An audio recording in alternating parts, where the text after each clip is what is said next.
मध्य पूर्वेतील युद्ध आता अत्यंत भीषण वळणावर पोहोचले.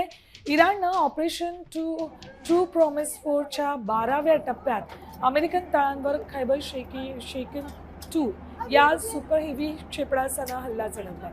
कुवैत आणि बहरीनमधील अमेरिकन तळांना लक्ष्य केल्याचा दावा इराणनं केलाय. या हल्ल्यामुळे संपूर्ण जगात खळबळ माजली. अशातच आता इराणनं होर्मुझची सामुद्रधुनी बंद करण्याची धमकी दिल्यानं जागतिक तेल पुरवठ्यावर संकट ओढवलंय.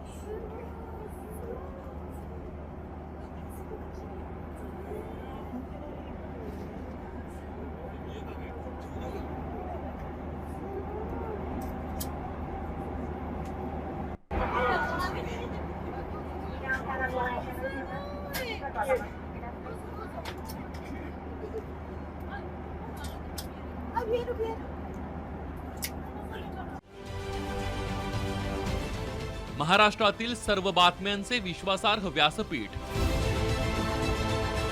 सकाळच्या सर्व सोशल मीडिया प्लॅटफॉर्मला लाईक, फॉलो आणि सबस्क्राईब करा. तसंच सर्व नोटिफिकेशनसाठी बेल आयकॉन प्रेस करायला विसरू नका.